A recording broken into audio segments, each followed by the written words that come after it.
The Little Mermaid, adapted by Meg Malm, illustrated by Suvidha Mistry. The little mermaid lived deep in the sea with her father, the Sea King, her grandmother, and her 5 sisters. She was the prettiest little mermaid in the entire ocean, but she longed for something more. All her life, the little mermaid had heard stories of the surface where people breathed air and walked on legs. She could not wait until she too could go to the surface to see the wonders that awaited her there. When the little mermaid was finally old enough, she was sent to the surface. She could not believe what she saw there. There was a ship filled with sailors celebrating the birthday of a young prince who was on board with them. The moment the little mermaid laid eyes on the prince, she was in love. But right at that moment, the sea began to stir, the wind howled, the sky grew dark, and the boat was tossed about in the water by the power of the ocean. All the sailors were thrown from the ship into the water, but the concerned little mermaid could not spot the prince among them. When she finally saw him, she realized he was drowning. The little mermaid swam as fast as she could to the handsome prince and pulled his head above water, saving his life. She then swam him to the nearest shore, where she laid him down and said goodbye with a kiss on her love's forehead.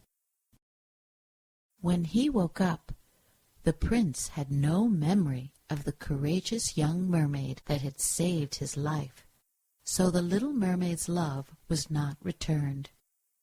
This made her very sad for a long time, until she could stand it no longer, and decided to go see the Sea Witch, who was a very scary, evil sorceress. The Sea Witch already knew the little mermaid's problem. "I will use my magic to give you human legs instead of a tail.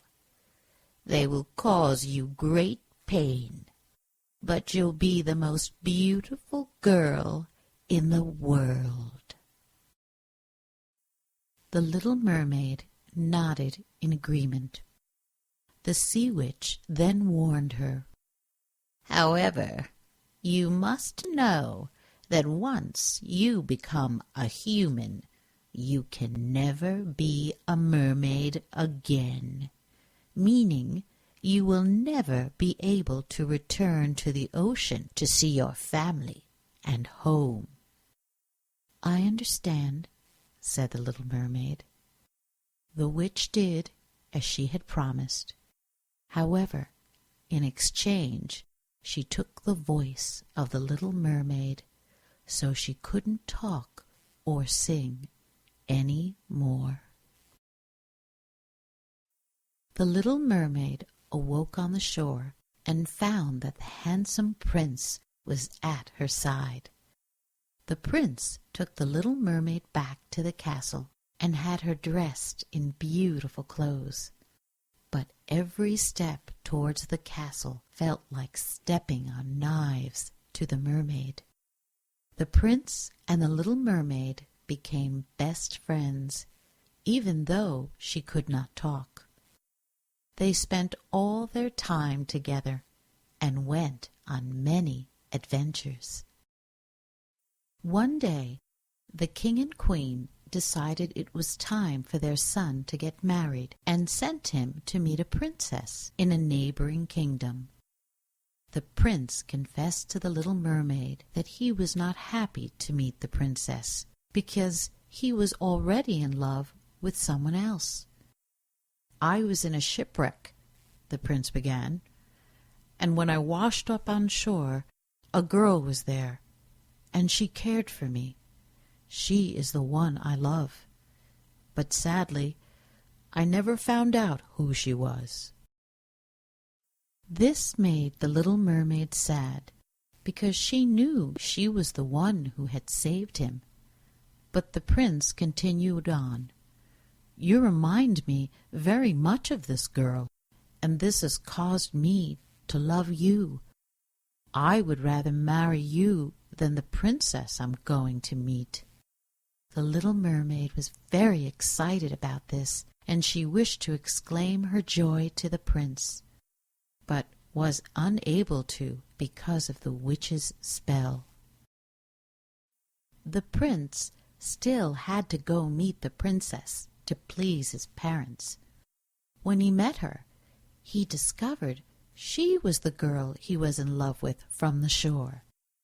Wedding plans were made immediately, much to the dismay of the little mermaid.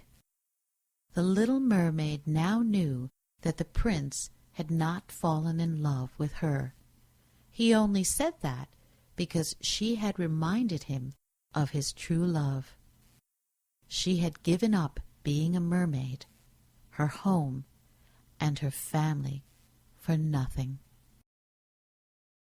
On the day of the wedding, the little mermaid sat on the shore, and her family came to visit her. Her father, grandmother, and sisters floated at the surface and said their goodbyes to their dear little mermaid.